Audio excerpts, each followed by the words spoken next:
Всем привет из Питера! Города, где даже дождь поет как мелодия. Не так уж много существует исполнителей, которых все знают по имени. Элвис. Не нужно объяснять, кто это. Как не нужно объяснять, почему закат красив или зачем нужен кофе по утрам. И если в разговоре прозвучит «король рок-н-ролла», ну вы же сразу понимаете, о ком речь. И ведь все началось так скромно, почти по-деревенски. Лето 53-го года, студия Sun Records в Мемфисе. Туда заходит парень, совсем мальчишка, 19 лет от роду, работает водителем грузовика. Пришел он не за славой, не за контрактом, нет. Он просто хотел записать пару песенок в подарок маме. Но история, друзья, обожает такие повороты. Пока парень поет свои баллады, в соседней комнате оказывается Мэрион Кейзер, помощница самого Сэма Филлипса, хозяина Sun Records.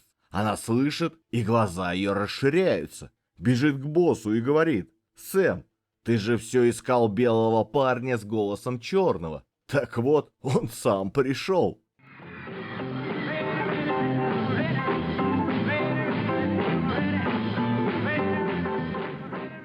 На этот раз мы отправляемся в самое сердце Америки, туда, где рождаются легенды. Прямо из пыльных улочек маленького городка Тьюпело, штат Миссисипи. Именно там 8 января 1935 года в скромном домишке появился на свет мальчик по имени Элвис. Его родители, Вернон и Глэдис, были людьми простыми, трудягами до мозга костей. Отец, бедолага, профессии постоянно не имел, то плотником подрабатывал, то на ферме копался, лишь бы семью прокормить. А денег, как водится, хватало еле-еле. И вот удар судьбы. Отца арестовывают и сажают на 8 месяцев. Дом теряют. Гладис с маленьким Элвисом вынуждены ютиться у родни, как говорится, на чужом диване. Но даже в этой бедности, слушайте внимательно, в доме всегда звучала музыка и молитва. Потому что церковь была для них не просто зданием, а опорой, утешением и школой вокала. Малыш Элвис рос среди псалмов и радио. По воскресеньям хор в церкви, голос звенит как колокольчик, а дома трещит приемник. То Джимми Роджерс поет о потерянной любви, то Бинг Кросби напевает что-то элегантное и гладкое. Впитывал все как губка. И однажды, представьте себе, на местной ярмарке выходит на импровизированную сцену и исполняет песню о верном псе. Зал замер и аплодировал стоя. Приз получил, скромный, конечно, но для него первый шаг к звездам. Родители хотели купить на день рождения сыну велосипед, и после его победы в последний момент передумали и купили гитару. Дешевую, деревянную, чуть ли не из магазина «Все за $1». И знаете что? Это был, пожалуй, самый удачный импульсивный выбор в истории музыки. В 48-м семья перебирается в Теннесси, ищут лучшей жизни, обосновываются в Мемфисе, городе, где воздух сам по себе музыкален. И именно здесь, на улицах, где звучал блюз черных кварталов, где ритм-блюз лился из открытых окон, а буги-вуги тряс землю под ногами, именно здесь юный Элвис находит свой настоящий голос. Он слушает, перенимает, смешивает кантри с блюзом, белое с черным, святое с дерзким и создает нечто совершенно новое.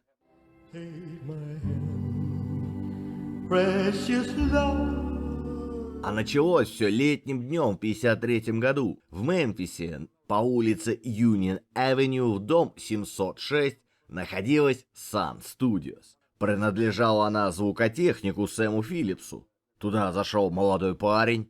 Он работал шофером на грузовике в Crown Electric Company. Ему хотелось запечатлеть свой голос на тонюсенькой, как бумага, ацетатной гибкой пластинке. Заплатив кассу кровные $4, он пошел в будку и напел пару любимых песен. Секретарша фирмы Мэрион Кейзер Отметила про себя голос, записала имя посетителя на бумажку с тем, чтобы показать Сэму Филлипсу. Когда Элвис вышел из будки, Мэриан спросила его: «Как ты думаешь, на кого твой голос похож?» «Мой голос не похож ни на кого», — гордо ответил ей Элвис. Any place on earth will do. Сэм Филлипс же нарезал пластинки для всех желающих, а иногда и печатал кое-что тиражами побольше с 52 года. В Мемфисе это было единственное место, где могли записываться черные певцы. Но на белый рынок продвинуть их на американском юге было невозможно. «Эх», — говаривал Сэм Филлипс, — «если бы я мог найти белого, который бы пел как негр, я бы заработал миллион». Эту цитату в наши политически корректные времена вспоминают неохотно, но от собственного прошлого Америки никакой политкорректностью не открестится. Более того, Элвису в заслугу надо поставить то, что он за 10 лет до знаменитых маршей Мартина Лютера Кинга или первых песен протеста Боба Дилана обратился к негритянским истокам. Уже задним числом его биографы выяснили, что Элвис был чуть ли не единственным белым лицом среди завсегдатаев блюзовых клубов в Мемфисе. Биби Кинг вспоминает, что не раз видел его лицо. Короче, когда Мэриан Кейскер проиграла Сэму Филлипсу записи Элвиса, тот сразу услышал: «Парни, что-то есть». Но что, было пока непонятно.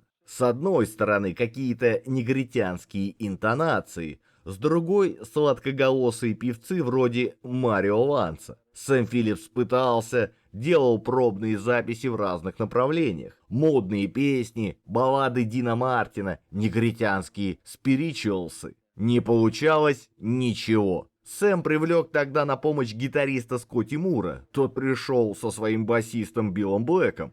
Элвис был юношей стеснительным, замкнутым и никак не мог раскрыться перед опытными профессионалами. Шли месяцы.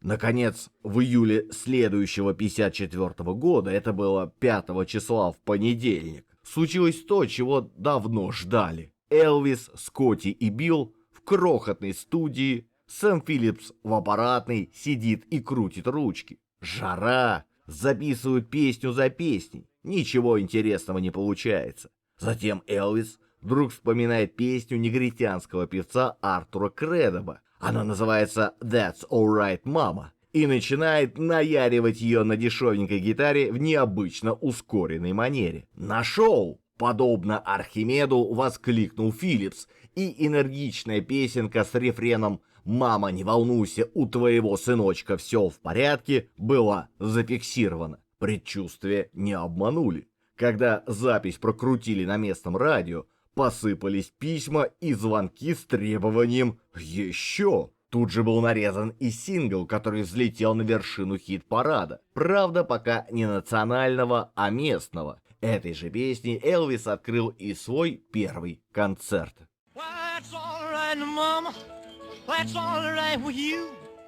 Уже 19 июля 1954 года фирма Sun Records выпустила пластинку в исполнении, как было написано, Элвиса Пресли, Скотти и Билла. В каталоге фирмы она значилась под номером 209. Строго говоря, это была не самая первая песня в стиле рок-н-ролл. Первой считается Rocket 88 в исполнении Джеки Брэнстона. Другим претендентом на первенство является Rock Around the Clock в исполнении Билла Хейли. Да и сам термин рок-н-ролл изобретен диск-жокеем Аланом Фридом. Но Элвис внес в эти первые попытки то, чего не было у остальных.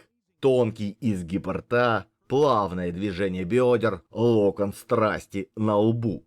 Даже имя его было необычным. На ранних плакатах его перевирали безбожно. Алвис, Элис, Пресли, Пристли. У Сэма Филлипса не было крупной всеамериканской дистрибуции. В родном Теннесси и в соседних штатах были знакомые в магазинах и на радио. Элвис, Скотти и Билл в разбитом старом Кадиллаке колесили по этим южным штатам, раскручивая каждую свою новую пластинку. Было это, господа, больше полувека назад. Боб Дилан только что перестал быть ребенком и отпраздновал свою бар-мицву. До встречи Леннона и Маккартни оставалось еще 3 года. I asked that blue moon of Kentucky to keep on shining. Shine on the one that's gonna let me blue. 5 синглов выпустил Сэм Филлипс за следующий год, и каждый был как искра, поджигающая толпу. Но, признаться честно, за пределами Теннесси и соседних штатов Элвис все еще был местной достопримечательностью, вроде того самого деревенского баяниста, что играет на свадьбах и знает все песни наизусть. Менеджеры менялись как перчатки. Сначала был Скотти Мур, потом подключился мемфисский диджей Боб Нил, но настоящий поворот случился, когда на сцене появился он, человек в ковбойской шляпе, с сигарой во рту и взглядом, который видел не ноты, а цифры. Знакомьтесь, полковник Том Паркер. На самом деле Андреас Корнелиус Ван Куйк, голландский иммигрант, сошедший с корабля в Тампа-Бэй и тут же переименовавший себя в американца. Он получил звание полковника не от армии, конечно, а от губернатора Луизианы и кантри-звезды Джимми Дэвиса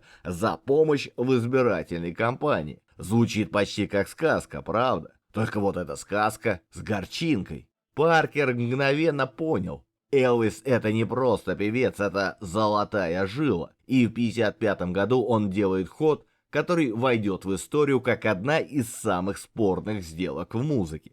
Выкупает контракт Элвиса у Сэма Филлипса за $35 тысяч вместе со всем каталогом. Сэм к его чести никогда не жаловался. Хотя, как говорят историки, эта сделка все равно, что купить остров Манхэттен у красных индейцев за $20. Ведь уже через год Элвис станет национальным феноменом. Паркер переводит своего подопечного в RCA, крупнейший лейбл страны. Условия грабительские. Элвис получает всего 5% от продаж. Но зато мощнейшая дистрибуция, реклама, радио, телевидение. И результат не заставляет себя ждать. Начинается Элвисомания. Концерты под завязку, фанатки в обмороке, хиты в топах. И даже в 2004 году сама RCA объявит день рождения рок-н-ролла, и отчитывать его будет именно с записи That's Alright Mama.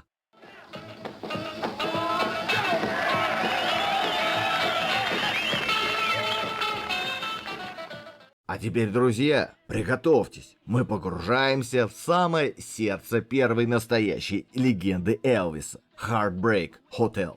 Это не просто песня, это архитектурный проект одиночества, возведенный на фундаменте газетной заметки, женской интуиции и юношеской харизмы. И все это в 1956 году, когда мир сам был на грани нервного срыва. Напомню, что такое 1956 год. Суэцкий кризис. Британия унижена, империя трещит по швам. Хрущев на 20-м съезде КПСС разоблачает культ личности Сталина, и вместе с ним рушится миф о безгрешном вожде. Венгрия восстает, и танки СССР входят в Будапешт. На Кубе Фидель Кастро свергает диктатора Батисту. И в этот самый момент, где-то во Флориде, учительница Мэй Борен Экстон читает в газете короткую заметку о самоубийце. Тот прыгнул из окна отеля, оставив записку «Я бреду по одинокой улице». Для большинства трагедия, для Мэй вдохновение. Она поворачивается к своему другу, музыканту Томасу Дердену, и говорит: «Давай напишем песню об этом». И вот уже рождается Heartbreak Hotel, место, где каждый номер — это боль, а лифт ведет не наверх, а вглубь души. Но как эта песня дошла до Элвиса? Летом 1955 года, помните, он колесил по югу в разбитом авто. Заехал он и во Флориду, и встретил там Мэй. Та, очарованная его искренностью, скромностью и, конечно, внешностью, ну, что тут поделать, как она сама потом признавалась, оплатила ему гостиницу и пообещала, что напишет ему хит, который разойдется миллионным тиражом. И вот, сдержала слово. Когда демо было готово, Мэй и Томас позвали местного певца Глена Ривза, чтобы он спел ее в стиле Элвиса. Услышав название «Отель разбитых сердец», Глен фыркнул. Да это же глупость какая-то. И спел, но отказался от авторских прав. Не хотел, чтобы его имя связывали с этой чушью. Если бы он знал, что через несколько месяцев эта чушь станет первым национальным хитом Элвиса, продаст миллионы копий и войдет в историю как одна из величайших песен 20 века. Демозапись послали Элвису, и он был от нее в восторге. Однако руководство RCA восторга не разделяло, особенно когда узнало, что «Отель разбитых сердец» планируется стать первым синглом певца на этом лейбле. Визитками Элвиса считались позитивные песни, а тут какой-то смурной блюз об одиночестве. Правда, Пресли так хорошо поработал над композицией, что сам Дерден узнал свое детище не сразу. Одной из фишек записи и предметом язвительных шуток диск-жокеев стало пространное эхо, которого смогли добиться, лишь разместив певца в огромном зале. Поначалу казалось, что опасения лейбла были не напрасны. Выпущенный сингл рванул к вершинам хит-парада далеко не сразу. Лишь к весне после успешных выступлений певца в ТВ-шоу народ дозрел, и «Отель разбитых сердец» возглавил американский топ. С этого момента в американской музыке начинается эпоха Элвиса Пресли.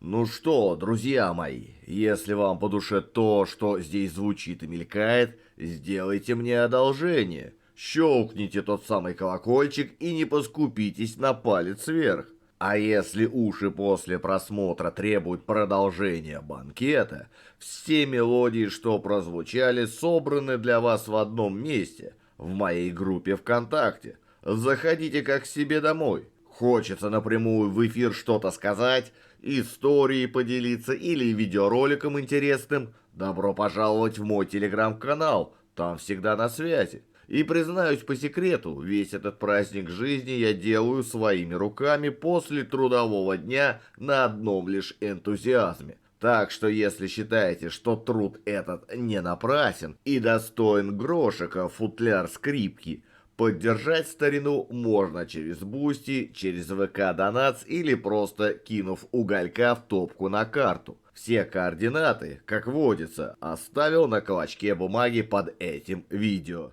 Ах, друзья, давайте на минутку отложим гитары, забудем про хит-парады и поговорим о буквах. О маленькой, почти незаметной букве «А». В Англии и Америке, как вы знаете, отчеств нет, зато есть среднее имя. У Элвиса оно Аарон или Аарон. Вот в чем вопрос. Когда его отец Вернон Пресли заполнял свидетельство о рождении в 1935 году, он написал Элвис Аарон Пресли с одной «А». Так и значилось во всех документах, включая знаменитую сборную пластинку 80-го года. Но на могильной плите в Грейсленде уже две «А» – Аарон. Ну и что, скажете вы? Одна буква, кто ее заметит? Не спешите, друзья, потому что одна буква – это целый мир. Аарон с одной «А», имя уэльское, древнее, поэтичное. Оно звучит как эхо из туманных долин Уэльса, где рыцари в доспехах бродили под луной, а легенды о короле Артуре еще не превратились в голливудские блокбастеры. Это имя делает Элвиса чуть ли не потомком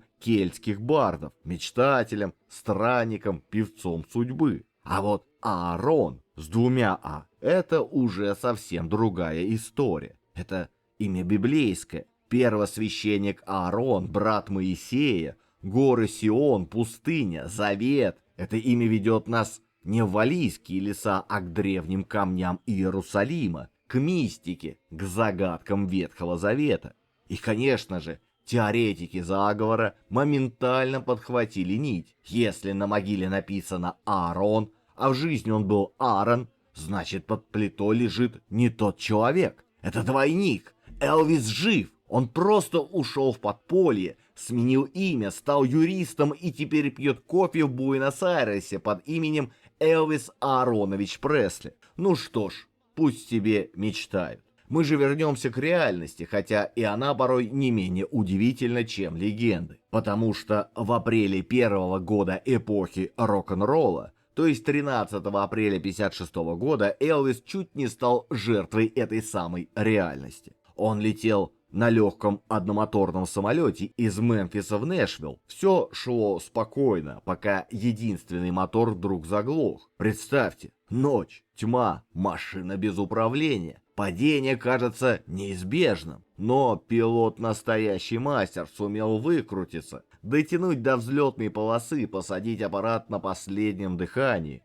Элвис выжил, но страх остался. Он долго после этого не летал, а на следующий день, что делает наш герой? Правильно, идет в студию и записывает песню «I want you, I need you, I love you». Теперь, зная эту историю, слушайте внимательно. В его голосе дрожь, не театральная, не наигранная. Это живая человеческая дрожь, та, что остается после встречи со смертью.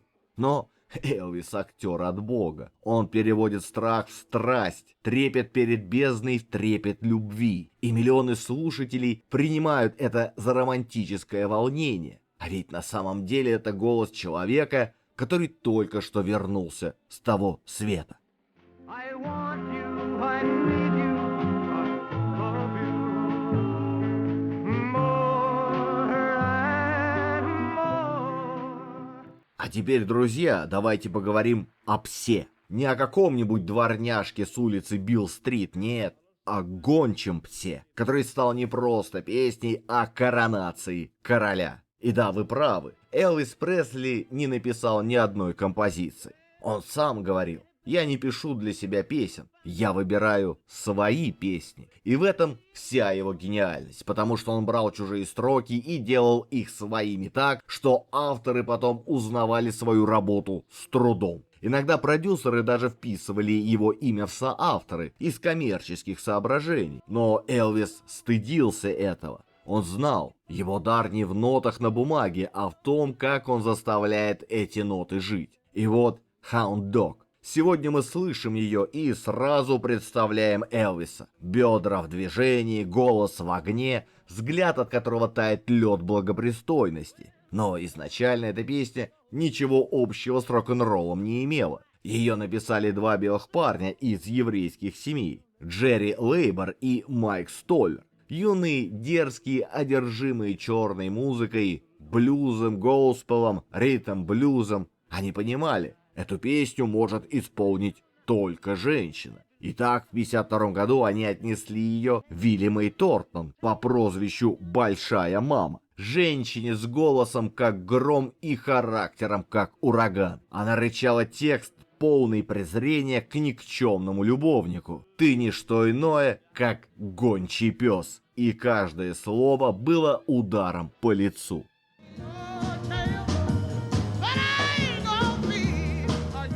В 1953 году «Пес» в исполнении мамы попадает в ритм-блюзовый раздел американского хит-парада. И через 2 года композицию уже в рок-н-ролльной манере переиграла группа Bell and the Bellhops. И вот тут-то ее и услышал Пресли. Вместе с ней восходящая звезда прибрала к рукам и тандем Столлера Лейбора, который напишет для Элвиса еще немало хитов. That was just a lie. They said you were high class. That was just a lie. Well, now you never caught a rabbit and you ain't no friend of mine.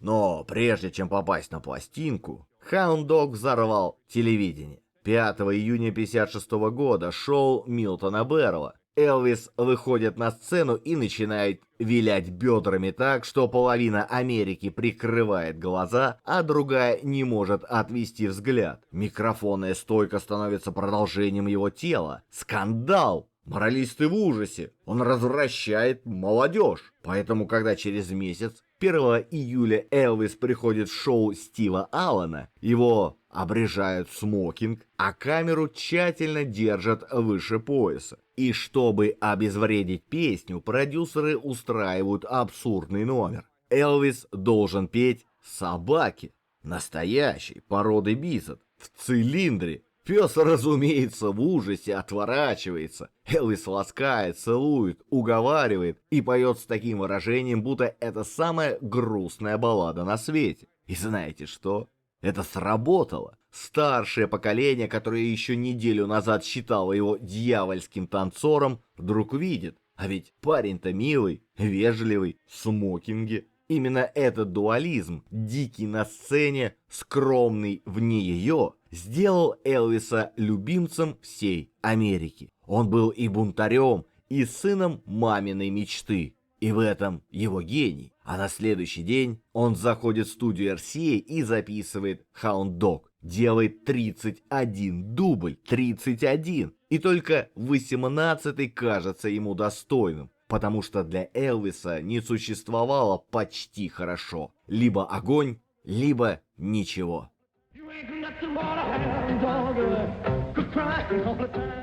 Вообще-то на сингле с Hound Dog стороной А была первоначально назначена другая композиция «Не будь жестокой». То есть именно она, а не пес, была предназначена для радиоротации. Песня была написана Отисом Блэквеллом, который создаст еще немало замечательных рок-хитов. Правда, тогда, в канун Рождества 55-го, дела его шли плохо. Отис вспоминал, как стоял на улице под дождем в дырявых ботинках, пока его не заметил старый приятель Рэйвей Киркленд и предложил постоянную работу сонграйтера. На песенку «Don't Be Cruel» тут же положил глаз Пресли. Правда, полковник Паркер потребовал у Блэквелла половину авторских отчислений за запись песни Элвисом. Отис чуть было не отказал, но его убедили, что все, к чему прикасается этот юноша, превращается во вполне ощутимое золото. Так оно и вышло. Песня стала номер 1, да еще и сразу в 3 категориях: поп-музыка, ритм-блюз, кантри и вестерн. Первый такой прецедент в истории хит-парадов. Как понимаете, даже с половиной авторских отчислений Блэквелл в накладе не остался, поэтому еще не раз снабжал Пресли блестящими хитами.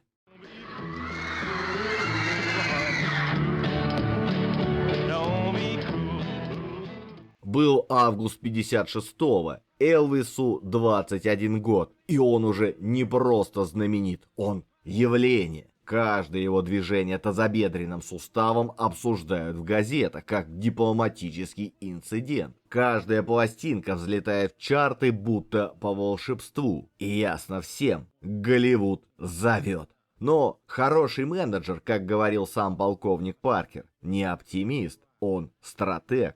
Он видел, скандалы вокруг распутного Элвиса могут рано или поздно похоронить карьеру. А рулевые культуры, они как бульдозеры, если станешь на пути, раздавят без жалости. Поэтому полковник начал очищать имидж своего золотого мальчика. Не убирать огонь, нет, а направлять его в нужное русло. «Элвис не собирается всю жизнь быть рок-н-ролльщиком», — заявлял он. «Он хочет быть разносторонним артистом, в том числе и сниматься в кино». И вот предложение приходит. Роль в фильме «The Rainmaker» с Бертом Ланкастером и Кэтрин Хепберн. Звезды первой величины. Но полковник отказывается. Почему? Элвис новичок. Рядом с такими монстрами он просто растворится.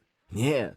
Элвис должен играть себя, или точнее, версию себя, которую полюбит вся Америка. Нежную, благородную, героическую. И тут подоспевает проект под рабочим названием The Reno Brothers. История о двух братьев, влюбленных в одну девушку на фоне гражданской войны. Все как надо. Драма, честь, любовь и возможность для Элвиса спеть. А тут судьба подает подсказку. В руки Элвиса попадает старинная баллада «Аура Ли». Песня, рожденная еще в 1861 году, в самом начале гражданской войны. Ее напевали и солдаты конфедерации, и янки в синих мундирах. Мелодия медленная, протяжная, как река Миссисипи в тумане. As the blackbird in the spring, 'neath the willow tree. Но Элвис не музейный экспонат. Он берет эту старину и оживляет ее с помощью композитора Кена Дерби. Песня сокращается, упрощается, то есть осовременивается. Из военной баллады она превращается в универсальное признание в любви. Нежное, простое, почти детское. Текст настолько ясен, что его можно смело включать в учебник английского языка для начинающих. И вот 24 августа 1956 года Элвис записывает «Love Me Tender». Обычно придирчивый до боли, Элвис на этот раз одобряет уже второй дубль. Песню впервые исполняют в шоу Эда Салливана, и Америка тает. RCA в панике, заказов тьма, приходится на скорую руку отпечатать 850 тысяч синглов. И то качество так себе. Но народу все равно. Они хотят именно эту песню, именно этим голосом. 27 сентября выходит уже нормальный сингл. И бац, №1 в чартах США. Успех настолько велик, что меняют название фильма. Из «Братьев Рено» он превращается в «Love Me Tender».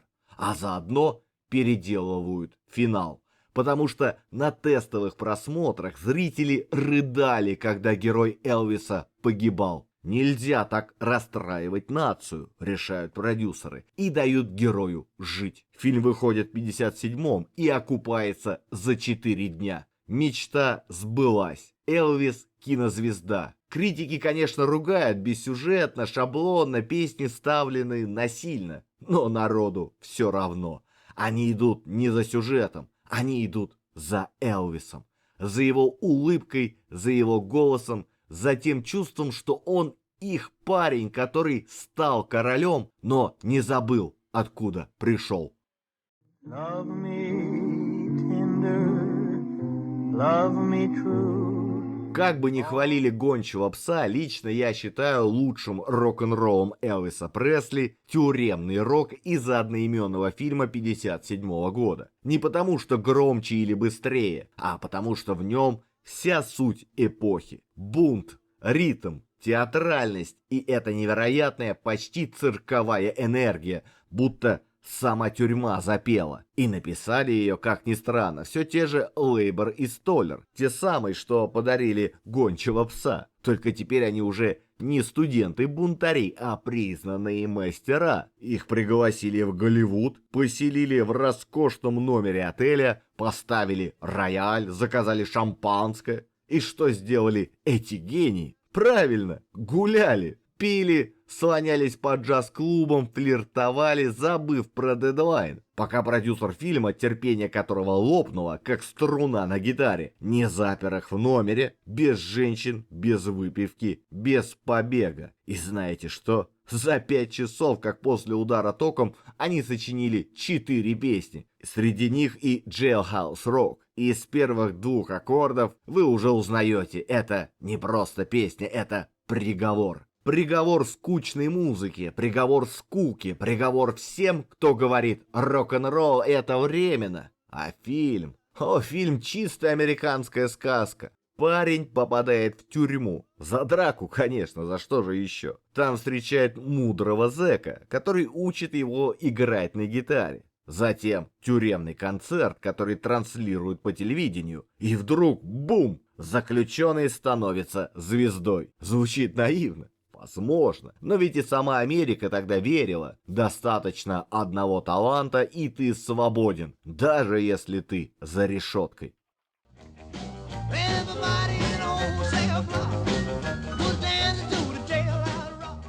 Вскоре после съемок «Тюремного рока» Элвис, как добропорядочный гражданин, отбыл на службу в армию. чем окончательно растопил сердца самых консервативных американцев. Ему даже простили неприличные движения бедрами. Несмотря на славу, он выполнял все свои обязанности наравне с другими рядовыми и всячески помогал своим армейским товарищам. Например, купил телевизоры на всю базу. В ответ репертуар Элвиса после возвращения явно качнулся в сторону традиционных сладкоголосых баллад, которые так любили приличные белые американцы. Ярчайший пример этого – песня «It's Now or Never», один из первых хитов номер один дембельнувшегося Элвиса. Думаю, каждый без труда узнает в ней мелодию знаменитой неаполитанской баллады «О Соле Мио», написанной еще в 1898 году.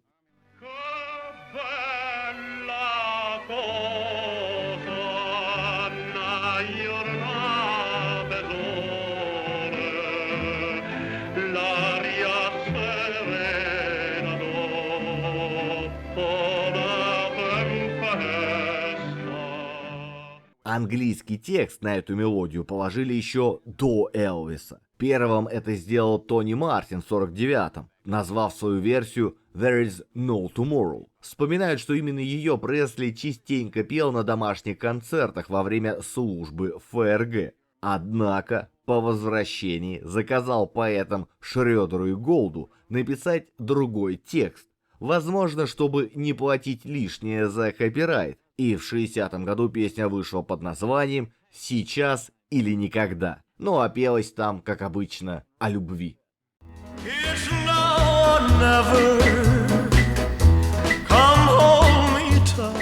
Вторую любовную балладу под названием «Одиноко ли тебе сегодня вечером» Элвиса уломал записать полковник Паркер. Мол, это любимая песня его жены Мари. Оригинальная версия была не намного моложе все той же «О Соле Мио». Ее написали в 1926 году, после чего песню не раз исполняли. Are you lonesome tonight? Do you miss me tonight? Are you sorry we drifted apart?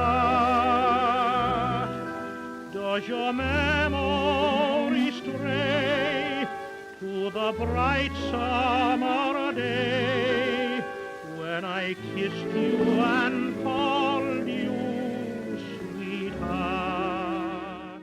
Пресли же взял за исходный образец версию оркестра Блю Барона 50-го года, где в середину песни был вставлен знаменитый монолог Жака из пьесы Шекспира. Как вам это понравится? Даже если вы не читали пьесу, то уж точно слышали строчки. Мир – театр. В нем женщины, мужчины, все актеры.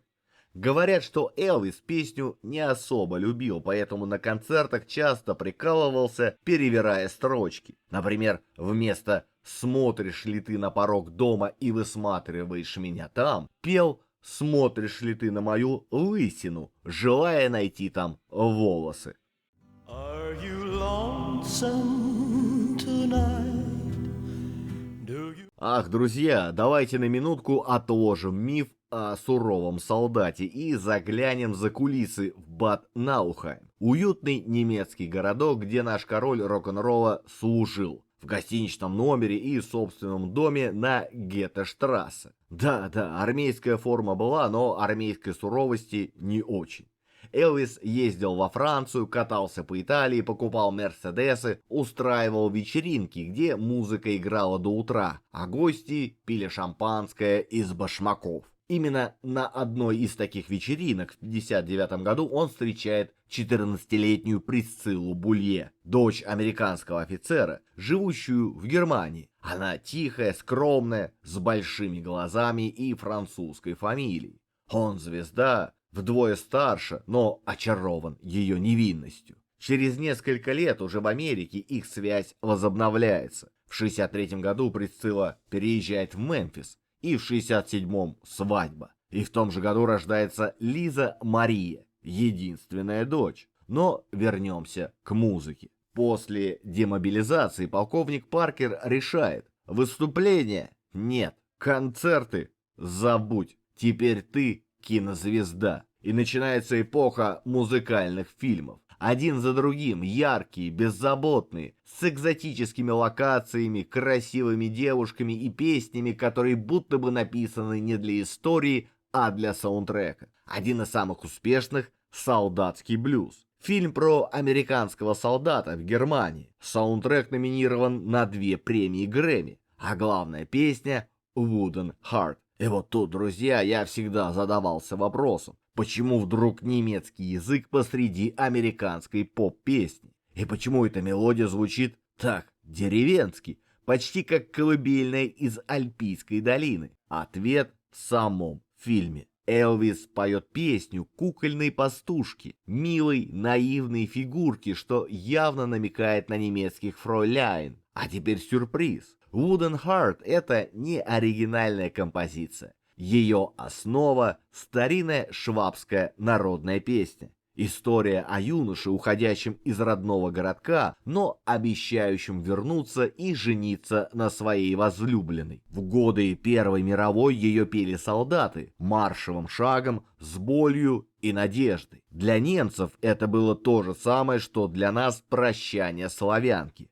Прощание, долг, любовь, судьба. Элвис, человек с тонким чувством к музыке, понял символику. Он не просто записал хит, он отдал дань уважения стране, где служил, где впервые по-настоящему почувствовал себя мужчиной, а не идолом.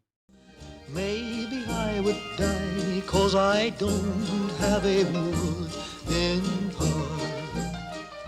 Следующие картины «Пылающая звезда» и «Дикарь» были почти без музыкальных сцен и не пользовались успехом. Это натолкнуло продюсера на мысль сосредоточиться на формате музыкальной комедии. Успех очередного фильма с участием Пресли под названием «Голубые Гавайи» подтвердил саундтрек, который был номинирован на премию Грэмми. Теперь Паркер требовал только одинаковых ролей и песен в стиле Гавайев. Одной из лучших баллад этого периода, записанных Элвисом, стала «Не могу не влюбиться». Ее автором выступал Джордж Вайс, тот самый, который подарит миру еще 2 незабываемых хита «What a Wonderful World» и переработку зулусской народной песенки «The Lion Sleeps Tonight». Кстати, и «Can't Help Falling in Love» он создал не на голом месте, положив в основу мелодию французской песни XVIII века.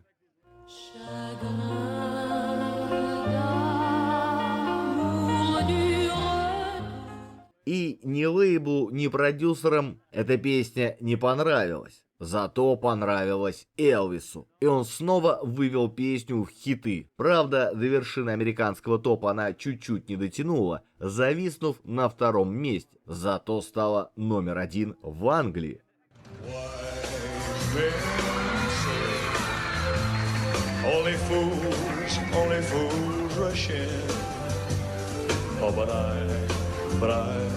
I can't help falling in love with you. А теперь, друзья, давайте заглянем в золотую клетку, в которую, сам того не ведая, угодил король рок-н-ролла. Мы в начале 60-х. Элвис Пресли уже не просто певец, не просто кумир, а машина по производству прибыли. С 61 года за каждый фильм он получает около $8 миллионов в сегодняшних деньгах и половину от проката. Ежегодно 3 картины. Каждая как шаблон. Экзотика, любовь, десяток песен, и все это дешево, весело, предсказуемо. Гавайи есть, Акапулько, пожалуйста. Париж, Лас-Вегас, тропический остров с обезьянами и танцующими девушками. И это тоже есть. Фильмы снимались быстро, бюджеты скромные, но прибыль стабильная. И каждая лента рождала новые хиты.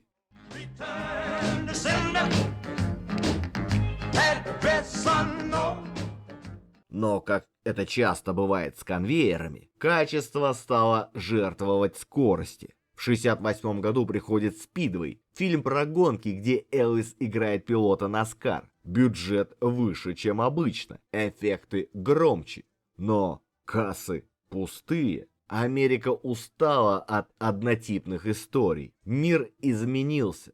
На сцену вышли Битлз, Дилан, Роллинг Стоунс. Музыка стала громче, злее, умнее, а Элвис все еще пел про пальмы и девичьи сердца. В 1969 году он делает последнюю попытку вырваться из образа. Фильм «Чаро» – вестерн без песен с персонажем, полным мрачной глубины. И фильм «Смена привычки» – драма с элементами сатиры, где он играет двойную роль. Обе попытка сказать: «Я не только тот парень с пляжа». Но, увы, поезд ушел, публика уже не верила.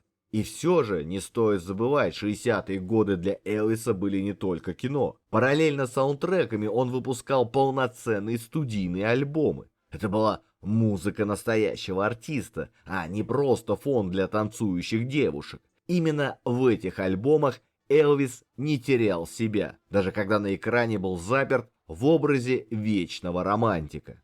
Starts to roam the streets at night, and he learns how to steal, and he learns how to fight in the ghetto. А теперь, друзья, давайте поговорим о закате. Не о трагедии, нет, о закате, как он есть, красивом, неизбежном, полном света и теней. С 1964 года мир перестал быть прежним. На сцену вышли 4 парня из Ливерпуля, и все, музыка, мода, мечты покатилась в новое русло. Битломания накрыла Америку как цунами, и в этой волне Элвис на время исчез. Его песни все реже в чартах, его образ кажется устаревшим, но король не сдался. Он пробует идти в ногу со временем, меняет продюсера, приходит Элтон Джарвис, вместе они записывают второй религиозный альбом, глубокий, почти молитвенный. Он получает Грэмми, но следующие сборники уже не спасают. Это старая формула, а публика хочет нового языка. И тогда Элвис делает то, что должен был сделать гораздо раньше. Возвращается на сцену. С 69 по 77 год более 1000 концертов, 1000 ночей под софитами, 1000 раз выход в белом комбинезоне, расшитом стразами и макраме, будто облаченный в доспехи из света. Лас-Вегас встречает его аплодисментами стоя. Первые сезоны — триумф. Он поет не только хиты, но и блюз, госпел, даже оперные фрагменты. Это уже не мальчик с гитарой, это маэстро, знающий цену каждому вздоху. Но за кулисами другая история. Присцилла уходит. Не сразу, не громко, просто перестает быть рядом. Развод оформляют в 72-м, хотя расстались задолго до этого. Слишком много отлучек, слишком много тишины между ними. Потом Линда Томпсон,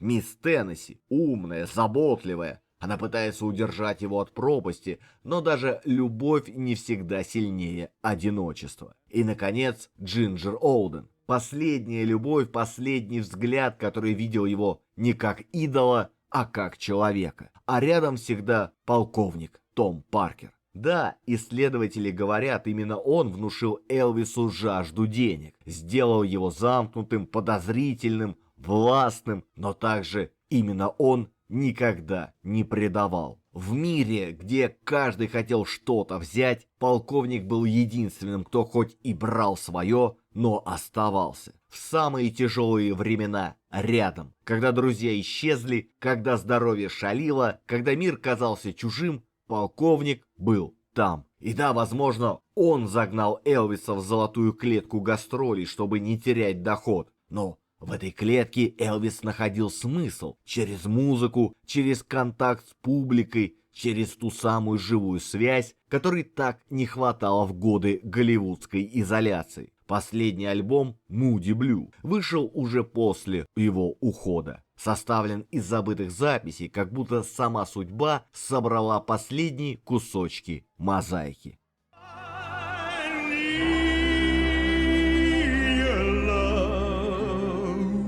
Начало 70-х годов – самый страшный период в биографии Пресли. Сони Уэст, телохранитель и биограф певца, в интервью американским журналистам рассказал, что Элвис мог выпить 3 бутылки виски с утра, стрелять по пустым комнатам своего дома и кричать с балкона, что все его хотят убить. Причина смерти короля рок-н-ролла еще долго не давала покоя американскому обществу. Утром 15 августа 1977 года Элвис посетил дантиста, где принял некоторое количество обезболивающих лекарств и успокаивающих средств. Домой, на свою виллу Грейсленд, он приехал уже после 12 часов ночи и еще долгое время общался по телефону с продюсером, обсуждая детали концерта, который должен был пройти через несколько дней. Затем беседовал со своей подругой Джинджер Олден на предмет возможной помолвки. Певец не мог заснуть. Он принял снотворное и взялся читать книгу. Затем, ближе к утру, принял еще одну дозу таблеток и лег спать в ванной комнате, где была предусмотрена такая возможность. Около 2 часов дня Джинджер обнаружила тело знаменитости, а в 16 часов скорая помощь официально зафиксировала смерть.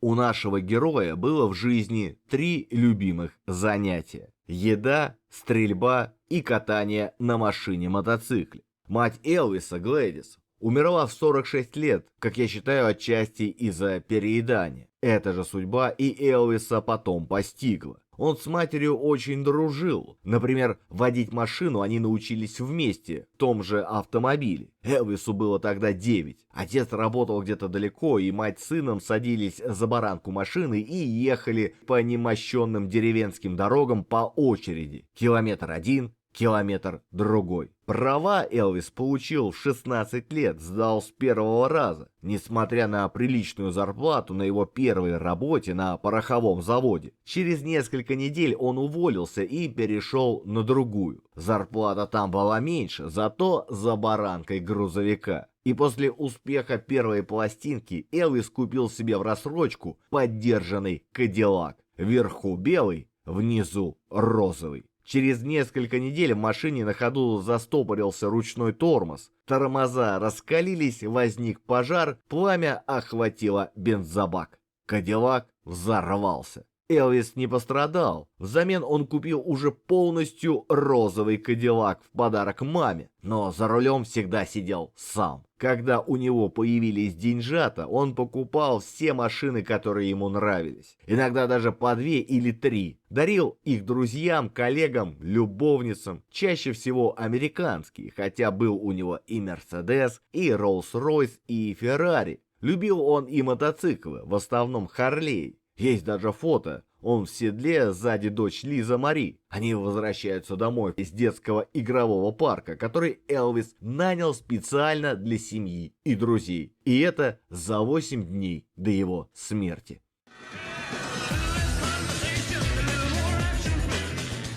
Элвис, как известно, был уроженцем Южных Штатов. Отсюда у него и любовь к огнестрелу. С детства мечтал о мелкокалиберке. В армии пошел в стрелки на танки. В своем поместье Грейсленд в конце сада устроил даже себе тир, в котором частенько днем или ночью разряжал свой арсенал из 40 единиц. На гастролях бывало буйствовал, палил по лампочкам или телевизорам. Все время держал при себе армейский револьвер 45-го калибра. Ставший знаменитым, Элвис, естественно, опасался похищения или убийства. Дома держал большой арсенал, армейскую винтовку М16, ружья, револьверы и даже автомат. В 70-м году президент Никсон выдал Элвису почетное удостоверение агента отдела борьбы с наркотиками. Элвис тут же установил в саду новые мишени, силуэты наиболее предполагаемого противника,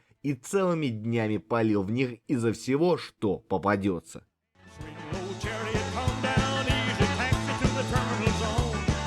А теперь, друзья, давайте поговорим не только о музыке, не только о судьбе, но и о наследии. Том самом, что остается, когда человек уходит. Элвис, став королем, никогда не забывал, откуда пришел. Тот самый дом 706 по Юнион-авеню в Мемфисе, Сан-студио, для него оставался святыней. Он возвращался туда снова и снова, будто искал там тот первый импульс, ту искру, что зажгла все. Но критики не давали покоя, они писали: он предал рок-н-ролл, Голливуд превратил его в карикатуру, жирный, одинокий, повторяющий одни и те же фразы в Лас-Вегасе — это ли конец американской мечты? И да, многое из этого было правдой, но никто, даже самые ядовитые перья, не отрицали того, что в юном Элвисе был инстинкт гения. Конечно, можно сказать, были и другие, такие же голоса, такие же движения, но именно он, мальчик из Тюпела, застенчивой улыбкой и $4 в кармане, стал тем самым. Почему? Потому что талант — это не только голос. Это время, место и дерзость сказать миру: смотри на меня, и заставить его поверить. А потом он умер, и началось чудо множественного числа. Английские слова с окончанием на «ус» или «ис» часто заимствованы из латыни и образуют множественное число соответственно. Например, фунгус – гриб. Во множественном числе должен быть фунгусес. Но нет. Его умножают по правилам латинской грамматики – фунги. Так вот, Элвис по всей строгости латинской грамматики должен превращаться в Элви. И так оно и есть. Появились летающие Элвисы, Flying Элви, парашютисты в белых расклешенных комбинезонах со стоячими воротниками и челками, стягающие с самолетов в идеально синхронных затяжных прыжках. Они рекламируют кредитки Виза, снимаются в клипах, участвуют в шоу, где Барби влюблена в Элвиса. И в этом вся американская, да и мировая постмодернистская ирония. Мы обожествляем, а потом массово копируем. Мы плачем у могилы, а потом арендуем двойника на день рождения жены. Потому что, господа, история принадлежит человечеству, и все знаменитости тоже. Мы пользуемся ими как лесом, рекой, полем, бесплатно, бесцеремонно, часто без благодарности. Мы превращаем трагедию в мем, гениальность — костюмированный флешмоб, любовь — мерчендайз. Но, может быть, в этом и есть странная форма бессмертия, потому что пока кто-то прыгает с парашютом в образе Элвиса, он жив.